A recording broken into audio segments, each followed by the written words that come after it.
اس سوال کا جواب جاننا اس لیے بہت ضروری ہے کہ کہیں عمر کا بہترین حصہ گزارنے کے بعد ہماری یہ نسل بھی پچھلی کی طرح یہی نہ سوچ رہی ہو کہ ہاتھ آیا نہیں کچھ رات کی دلدل کے سوا، ہائے کس موڑ پہ خوابوں کے پرستار گرے۔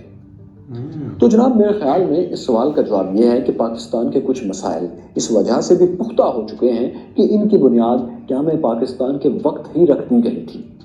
پہلی غلطی یہ تھی کہ پاکستان میں حکم کس کا چلے گا، یہ فیصلہ پہلے دن ہی قیام پاکستان کے فوراً بعد متنازع کر دیا گیا تھا، ڈسپیوٹ تھا اس میں۔ پہلے دن ہی اس بات پر اختلاف تھا کہ ریاست کا سربراہ کون ہوگا اور حکومت کو پریکٹیکلی لیڈ کون کرے گا۔ یہ دو مختلف باتیں ہیں دوستو۔ سادگی سے آپ سمجھ لیں یوں کہ جیسے پارلیمانی جمہوریت میں مثلاً پاکستان، بھارت اور برطانیہ میں وزیر اعظم حکومت چلاتا ہے، اسی کا حکم چلتا ہے، وہی چیف ایگزیکٹو ہوتا ہے، جبکہ پریزیڈنٹ، صدر مملکت یا ملکہ اور بادشاہ وغیرہ یہ بڑے عہدے ہونے کے باوجود علامتی سربراہ ہوتے ہیں۔ ان کی عزت اور پروٹوکول سب سے زیادہ ہوتا ہے، لیکن وہ ملک نہیں چلاتے، نہ چلانے کی کوشش کرتے ہیں۔ وہی ملک چلاتا ہے جو چیف ایگزیکٹو کی سیٹ پر ہوتا ہے۔ اس سیٹ پر لازمی وہی بیٹھتا ہے جسے عوام کا سب سے زیادہ اعتماد حاصل ہوتا ہے، جسے لوگوں نے منتخب کیا ہوتا ہے۔ پاکستان کے کیس میں یوں تھا کہ پاکستان بننے سے پہلے اور فوری بعد بھی قائد اعظم محمد علی جناح سے زیادہ مقبول اور عوامی حمایت رکھنے والا تو کوئی نہیں تھا، مگر انہوں نے ملک کے چیف ایگزیکٹو کے بجائے لارڈ ماؤنٹ بیٹن کی جگہ گورنر جنرل کا رسمی عہدہ لے لیا، جبکہ چیف ایگزیکٹو کی جگہ جہاں کام ہونا تھا اس جگہ لیاقت علی خان کو بٹھا دیا، یعنی ان کو وزیر اعظم قرار دیا گیا، ان کو یہ عہدہ دیا گیا۔ اس فیصلے کا نقصان یہ ہوا کہ پہلے دن سے ہی پاکستان میں طاقت کا توازن بگڑ گیا۔ انتظامی عہدہ چیف ایگزیکٹو، وزیر اعظم کا دفتر ایک رسمی اور حکم کی تعمیل کرنے والا دفتر بن گیا، اور ایک رسمی عہدہ گورنر جنرل کا عہدہ طاقت کا مرکز بن گیا، کیونکہ وہاں پر طاقتور شخص بیٹھا تھا، عوام کا اصل نمائندہ بیٹھا تھا۔ بلکہ گورنر جنرل محمد علی جناح بعض اوقات تو یہ کرتے تھے کہ کابینہ کے اجلاس کی صدارت کرنے کے لیے بھی آتے تھے، یا ان کے پاس وزراء کی کیبنٹ چلی جاتی تھی، جبکہ وزیر اعظم لیاقت علی خان بھی موجود ہوتے تھے۔ پاکستان کے آغاز ہی میں اسمبلیاں توڑنے کا اختیار بھی دوستوں گورنر جنرل نے استعمال کیا۔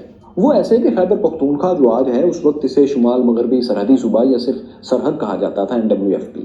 اس کی منتخب اسمبلی قیام پاکستان کے صرف ایک ہفتے بعد 22 اگست 1947 22 اگست 1947 میں توڑ دی گئی، بلکہ سرحد کے وزیر اعلیٰ عبدالجبار خان کو سیاسی اختلافات کے باعث گرفتار کر کے جیل میں ڈال دیا گیا۔ کچھ اسی سے ملتی جلتی صورتحال سندھ اسمبلی کے منتخب وزیر اعلیٰ ایوب کھوڑو کے ساتھ بھی پیش ہے۔ کراچی کو پاکستان کا دارالحکومت بنانے اور جو مہاجرین انڈیا سے آ رہے تھے ان میں سے کافی کو وہاں بسانے پر مرکزی سینٹرل گورنمنٹ اور سندھ حکومت میں اختلافات شروع ہو گئے۔ وزیر اعظم لیاقت علی خان اور گورنر جنرل محمد علی جناح کا کہنا تھا کہ کراچی کو الگ کر کے پاکستان کا کیپٹل بنایا جانا چاہیے، اور سندھ حکومت کو، صوبائی حکومت کو چاہیے کہ وہ اپنا مرکز حیدرآباد یا کہیں اور شفٹ کر لیں۔ وزیر اعلیٰ سندھ ایوب کھوڑو کراچی کو سندھ سے الگ کرنے کی مخالفت کرتے رہے۔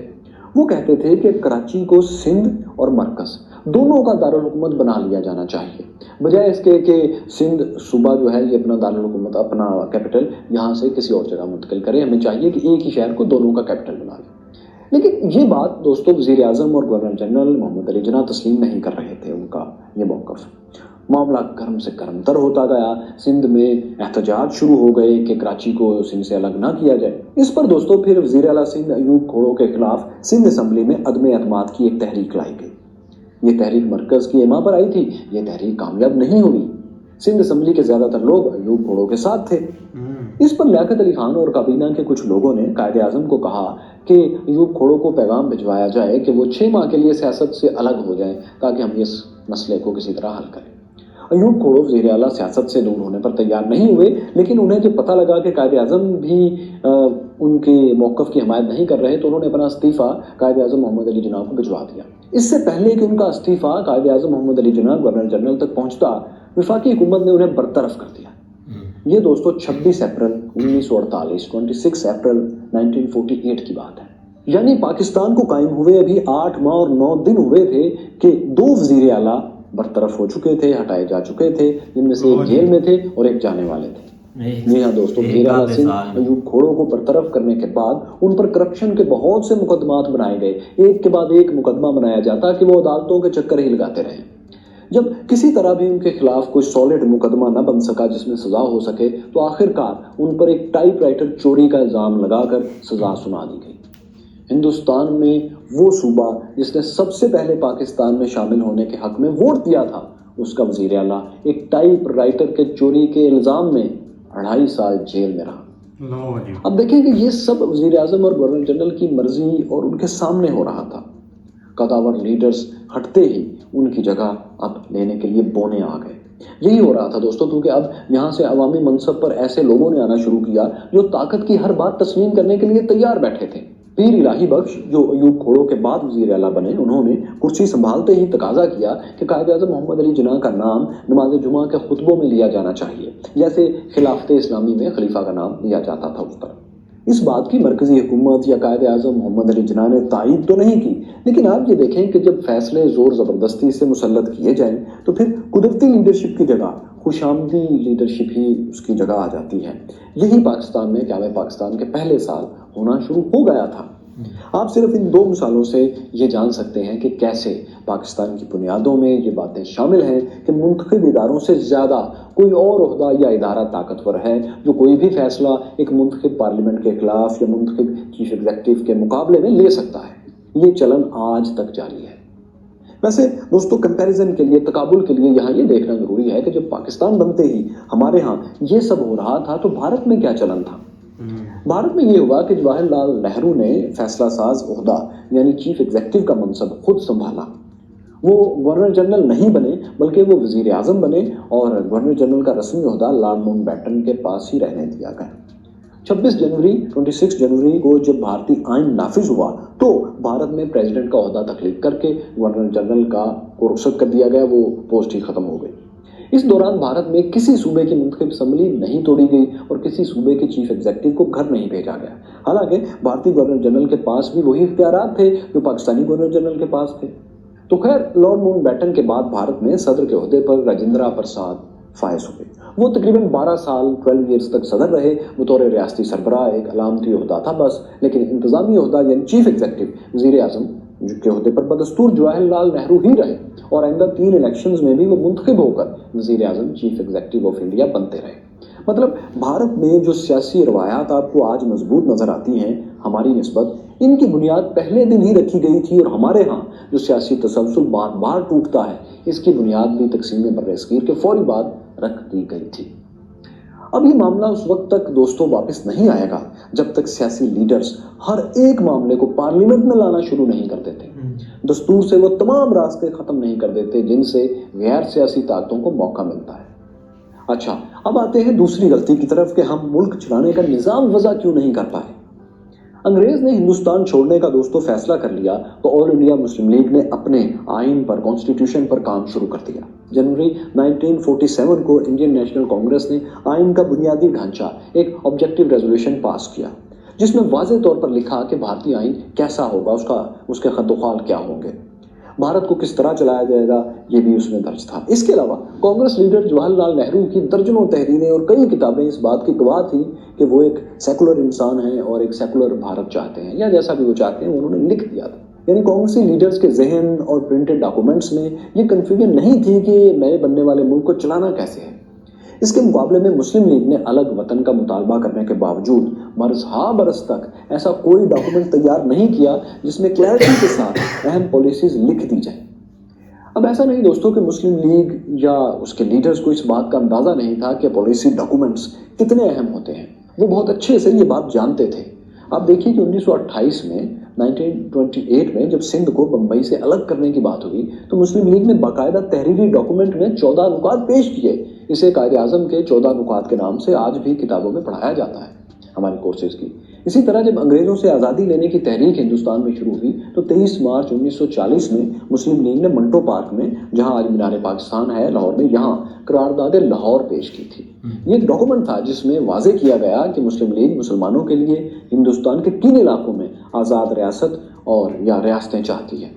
پھر قائد اعظم سمیت مسلم لیگ کے بہت سے اراکین جو تھے وہ پارلیمنٹ کے رکن تھے اور وہ قانون سازی کے لیے ڈاکومنٹس تیار کرتے تھے۔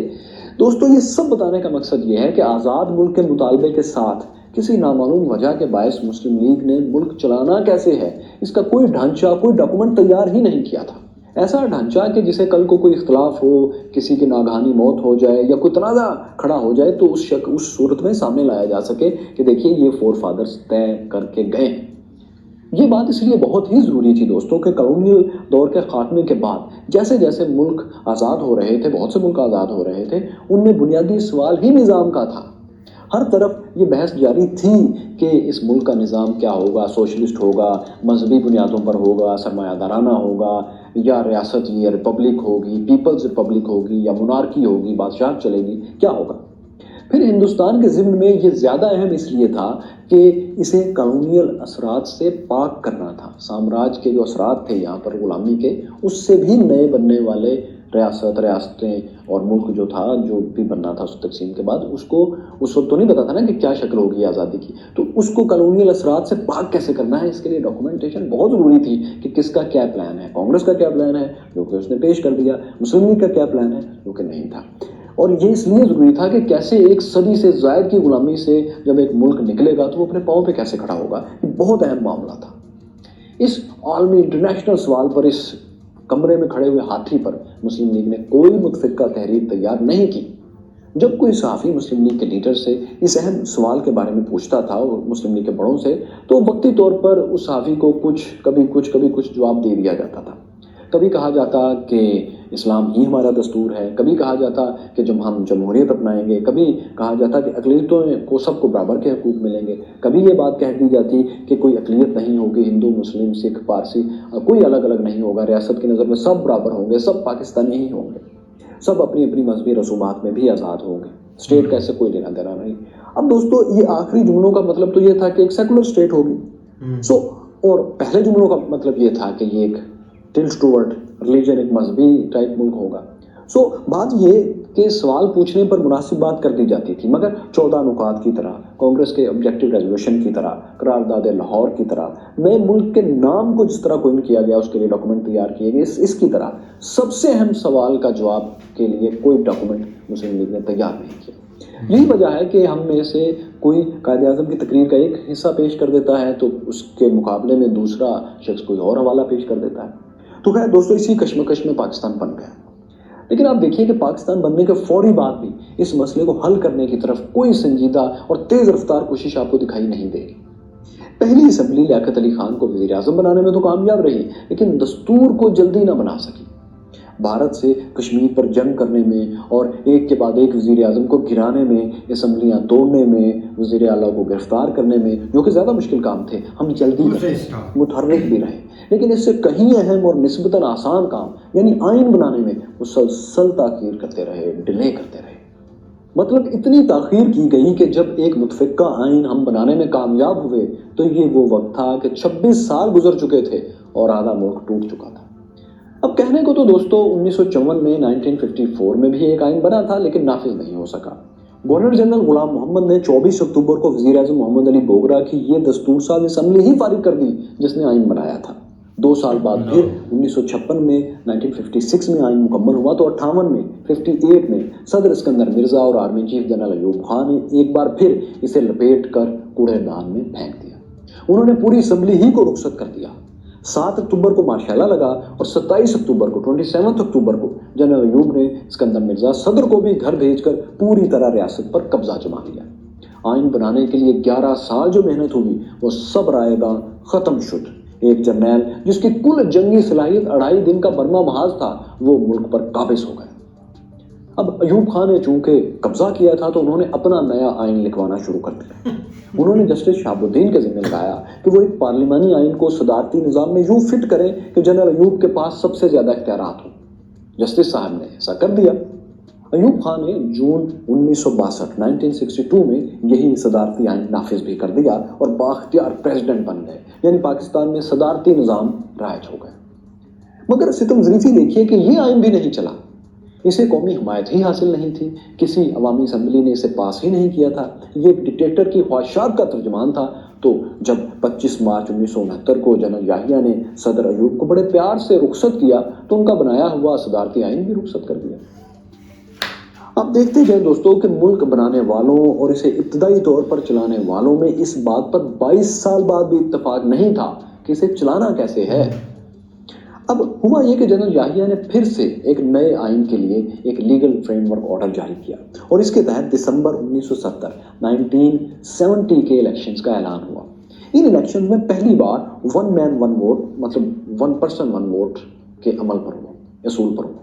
انتخابات ہوئے اور جنرل ایوب کے 10 سالہ دور میں جو زیادتیاں مشرقی پاکستان کے ساتھ ہوئی تھیں ان کے نتیجے میں اور اقتدار منتخب نمائندوں کے شیخ مجیب الرحمان کے حوالے جو کہ جیتے ہوئے تھے، ووٹوں سے ڈبل سیٹ لے رہے تھے، ان کے حوالے نہ کرنے کی وجہ سے ملک ٹوٹ گیا۔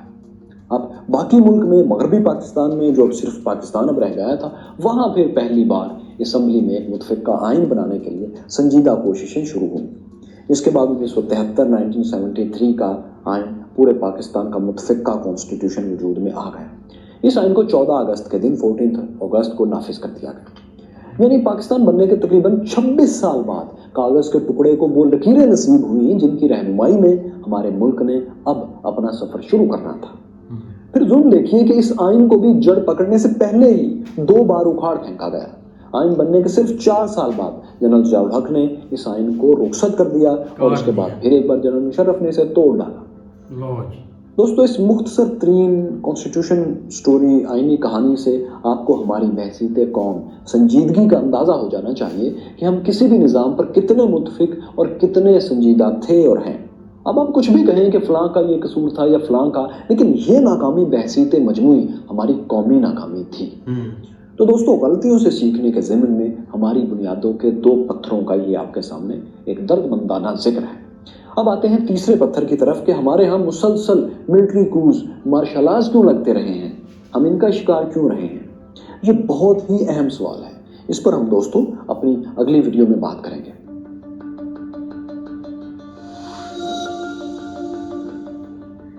ایک Indian lieutenant general S D Verma لکھتے ہیں کہ 1960 میں انہیں جب اپنے قریبی دوست، اپنے ساتھی آرمی چیف جنرل تھیمایا سے کوئی فرینک گپ شپ کرنا ہوتی تھی تو مجبوراً انہیں ناگن جھیل کے وسط میں کشتی پر جا کر وہ باتیں کرنا پڑتی تھی، کیونکہ انہیں یقین تھا کہ وزیر اعظم کے ماتحت انٹیلیجنس بیورو IB ان کی گفتگو ٹیپ کر رہی ہے۔ مائی کیورس فیلوز، یہ چھوٹا سا واقعہ ٹپ آف دا آئس برگ ہے۔ یہ اس سوال کا جواب ہے کہ ہندوستان کی آزادی کے بعد سے اب تک پاکستان، برما اور بنگلہ دیش میں مارشل آرٹس لگتے رہے، کو ہوئے، لیکن درمیان میں سب سے بڑے ملک بھارت میں کبھی کوئی مارشل آرٹ نہیں لگا۔ کیوں؟ یہاں تک کہ دوستو سری لنکا میں بھی 1966 میں 1966 میں ایک مارشل آرٹ کی کوشش ہوئی تھی جسے ناکام بنا دیا گیا اور مبینہ طور پر جو جنرل اس کی کوشش کر رہے تھے ان کو ساتھیوں سمیت جنرل رچرڈ کو گرفتار کر لیا گیا۔ تو خیر دوستو، ہمارا $1 ملین سوال یہ کہ پاکستان میں مارشل آرٹس لگے جبکہ اسی وقت ساتھ ہی آزاد ہونے والے انڈیا میں کبھی کوئی مارشل آرٹ نہیں لگا، بلکہ مارشل آرٹ کی کوشش تک نہیں ہوئی، اس کا جواب ہم تلاش کریں گے۔ بات یوں ہے کہ جب ہندوستان انگریزوں کی کالونی تھی تو یہاں انہیں ایک امپیریل فوج چاہیے تھی، ایک شاہی فوج چاہیے تھی، انہیں پیپلز آرمی نہیں چاہیے تھی، بلکہ برٹش کالونی کی حفاظت کرنے والی ایسی فوج کی انہیں ضرورت تھی جس کی وفاداریاں کالونیل ماسٹرز یعنی برٹش امپائر کے ساتھ ہوں۔ اس لیے انگریز اس بات کا خاص خیال رکھتے تھے کہ برٹش انڈین آرمی کے لیے سولجرز اور افسران کس علاقے سے آنے چاہیے، وہ مخصوص علاقے تھے۔ انہوں نے ہندوستان کے علاقوں کو دراصل مارشل ریس اور نان مارشل ریسز میں تقسیم کر رکھا تھا۔ مارشل ریسز میں سکھ، مسلم پنجابی، ہندو جاٹ، ڈوگراز، گورکھاز، گھروالز، پٹھان اور افریدی شامل تھے۔ انگریز انہی میں سے بھرتیاں کرتے تھے۔ یہی وجہ ہے کہ ہندوستان کی جو برٹش آرمی تھی اس کا بہت بڑا حصہ پنجاب کے پٹوہار کے علاقوں سے اور شمالی علاقوں اور نیپال کے گورکھاؤں سے پر ہوتا تھا۔ باقی پورے ہندوستان سے برٹش آرمی کی نمائندگی نہ ہونے کے برابر ہوتی تھی۔ ایسا انگریز جان بوجھ کر کرتے تھے، وہ اس لیے کہ اس طرح جو فوج بھرتی ہوتی تھی وہ اپنے ہم وطنوں کی فیلو فیلنگ سے کافی حد تک محروم ہوتی تھی، اور اسی وجہ سے اگر کبھی گولی چلانے کا وقت آ جائے انگریز یہ سوچتے تھے تو اس فوج کو مشکل پیش نہ آئے اپنے ہم وطنوں پر ہی گولی چلانے کے، کیونکہ یہ تو ایک خاص جگہ سے، چند ایک خاص جگہ سے آئی ہوگی، پورے ملک سے تو ان کی نمائندگی نہیں ہوگی۔ تو فوج الگ پھر ایک فیملی کی طرح، ایک کلٹ کی طرح پرورش پا جائے گی اور ملک سے الگ پروان چڑھے گی، یہ برٹش چاہتے تھے۔ یعنی برٹش تقسیم کرو اور حکومت کرو کا فارمولہ ہر جگہ اپلائی کرتے تھے اور اسی طرح وہ حکومت کرتے تھے۔ تو انگریزوں نے ہندوستان میں جو ان کی سب سے بڑی کالونی تھی اس میں بھی یہی اصول رائج رکھا تھا۔ ویسے باقی جگہوں پر بھی انگریزوں نے ان بیلنسڈ، غیر متوازن فوجیں ہی اسی مقصد کے لیے بھرتی کی تھی۔ جیسے برٹش کالونیز ٹوگو، گھانا اور نائجیریا میں فوج کا بڑا حصہ وہ شمالی علاقوں سے لیا کرتے تھے، وہاں سے بھرتی کرتے تھے۔ اسی طرح عراق میں شیعہ بہت بڑی میجورٹی تھی، لیکن ملٹری میں زیادہ سنی مسلک کے لوگ ہوتے تھے، کیونکہ تھوڑے لوگوں سے زیادہ لوگوں کو انہوں نے کنٹرول کرنا تھا۔ تقسیم کرو اور حکومت کرو، یہ ان کا فارمولا تھا۔ تو ہوا یہ کہ 1946 میں 1946 میں برٹش انڈیا کے الیکشنز کے بعد جواہر لال نہرو مشترکہ ہندوستان کی حکومت کے سربراہ بنے۔ انہیں وائسرائے کی ایگزیکٹو کونسل کا وائس پریزیڈنٹ بنایا گیا۔ یہ عہدہ اختیارات میں وزیر اعظم کے برابر تھا، اس لحاظ سے پنڈت نہرو کو متحدہ ہندوستان کا وزیر اعظم کہا جاتا ہے۔ یہ عہدہ سنبھالنے کے بعد انہوں نے 12 ستمبر کو برٹش آرمی کے کمانڈر ان چیف اور ڈیفنس سیکرٹری کو ایک خط لکھا۔ یہ ایک ڈیٹیلڈ لیٹر تھا، ایک تفصیلی خط تھا جس میں انڈین آرمی کو بڑے پیمانے پر ریفارمز کرنے کے لیے کہا گیا تھا۔ وہ جو نئے اقدامات کرنے کے لیے جواہر لال نہرو کہہ رہے تھے، وہ برٹش انڈین آفیشلز کے مطابق برٹش آرمی کو بالکل ہی بدل دینے والی بات تھی۔ پنڈت نہرو کو جواب میں یہی کہا گیا کہ جو آپ مانگ رہے ہیں اس سے تو فوج کا پورا سٹرکچر ہی بدل جائے گا۔ تو نہرو تو یہی چاہتے تھے، اسی لیے خط لکھا تھا انہوں نے۔ وہ اس بات پر مسلسل زور دیتے رہے اور کہتے رہے کہ اگر انڈین ڈیموکریسی کو بچانا ہے تو یہ ریفارمز تو کرنی پڑے گی۔ اسی لیے تقسیم ہندوستان کے بعد انہوں نے یہ ساری ریفارمز کی۔ وہ بہت اہم ریفارمز تھی جو انہوں نے کی۔ مثال کے طور پر اس میں آپ کو جواب ملے گا کہ انڈیا میں کیوں کوز نہیں ہوتے اور ہمارے ہاں بنگلہ دیش اور برما میں کیوں ہوتے ہیں۔ ریفارم جو کی وہ کچھ اس طرح تھی، مثال کے طور پر جیسے آرمی چیف کو گورنر جنرل کی کابینہ سے باہر کر کے سیکرٹری وزارت دفاع کے انڈر انہوں نے کیا۔ حالانکہ تقسیم سے پہلے آرمی چیف گورنر جنرل کے بعد سب سے اہم عہدہ ہوتا تھا اور وہ ایگزیکٹو کونسل میں بیٹھا کرتے تھے army chief, commander in chief. Jawahar Lal Nehru نے یہ سلسلہ ختم کروا دیا۔ پھر 1 فروری 1949 کو ایک حکم کے ذریعے مارشل ریسز کو ختم کرنے اور پورے ملک سے برابر بھرتیاں کرنے کا فیصلہ کیا گیا اور اس کا اعلان کیا گیا۔ پھر فوجیوں کی ملٹری کی تنخواہوں میں بھی کٹس لگے، باقی سرکاری ملازموں کے مقابلے پہ ان کو لے کے آئے، بلکہ کئی جگہوں پر اسے کم لے کے گئے، اسے نیچے لے کر گئے، تاکہ ان کا جو سٹیٹس ہے اس کو ذرا نیچے کیا جائے، ہر شخص فوج کی جاب کو بڑا گلیمرائز کر کے نہ دیکھے۔ پھر ملٹری کو انہوں نے 4 کمانڈز میں، آرمی کو 4 کمانڈز میں تقسیم کیا، جیسا کہ پہلے بھی تھی، لیکن اب تقسیم ہندوستان کے بعد نئی فوج کے زونز یا کمانڈز دوبارہ ترتیب دیے گئے۔ ہر کمانڈ کا ایک کمانڈر تھا، وزارت دفاع انہیں ترقی دیتی تھی، تعیناتی کرتی تھی۔ ویسے اب انڈیا میں 7 کمانڈز اور 7 کمانڈرز ہیں، ان میں سے ایک ایجوکیشنل ہے، ٹریننگ ہے۔ تو یہ سب آرمی کمانڈرز جو ہیں یہ لیفٹیننٹ جنرل ہوتے ہیں اور انہیں کمانڈنگ ان چیفز کہا جاتا ہے۔ یہ سب آرمی چیف کے برابر ہوتے ہیں، ایکول ہوتے ہیں، اس سے نیچے نہیں ہوتے۔ آرمی چیف بھی انہی میں فرسٹ امنگ ایکولز ہوتا ہے، یعنی جیسے ہمارے ہاں ججز میں ہوتا ہے۔ تو آرمی چیف کو کسی ایکشن کے لیے آرمی کمانڈرز کو، ان کمانڈرز کو جو کمانڈ کے ہیڈ ہوتے ہیں، ان کو قائل کرنا ہوتا ہے، ان کے اوپر حکم نہیں چلانا ہوتا۔ آرمی چیف ان کے ساتھ مشاورت سے پھر فیصلے کرتا ہے۔ یہ کمانڈنگ چیفز براہ راست وزارت دفاع کے سیکرٹری سے رابطے میں ہوتے ہیں۔ وزیر دفاع سے ملنے کے لیے بھی انہیں سیکرٹری ڈیفنس سے وقت لینا ہوتا ہے۔ ان کی ترقیاں، ان کی پینشنز اور مالی معاملات بھی یہی وزارت دفاع کا محکمہ ہی دیکھتا ہے۔ آرمی چیف ان کمانڈرز کی مدد کے بغیر کبھی مارشل لا تو لگا نہیں سکتا، کیونکہ آرمی چیف کے پاس اپنی کوئی کور نہیں ہوتی، اور کمانڈنگ آفیسرز بھی آرمی چیف اپنی مرضی سے نہیں لگا سکتا اور کہ اپنے کسی وفادار کو دلی کے قریب کمانڈر بنا دے اور پھر مارشل لا کی پلاننگ کرے۔ پھر انڈیا نے جو ریفارمز کی ان میں آئی بی کا ایک محکمہ بنایا، جو آپ کے ویڈیو کے شروع میں آپ نے واقعہ سنا، اور اس کے ذمہ یہ کام لگایا کہ وہ فوج کے اندر کی جاسوسی کرے گا۔ یہ محکمہ وہ خبر رکھے گا کہ اہم افسران اور کچھ ریٹائرڈ فوجی افسران کن سرگرمیوں میں ملوث ہیں، کیا کر رہے ہیں، اور آئی بی یہ جو ہوگی یہ وزیر اعظم کو رپورٹ کرے گی، کرتی ہے۔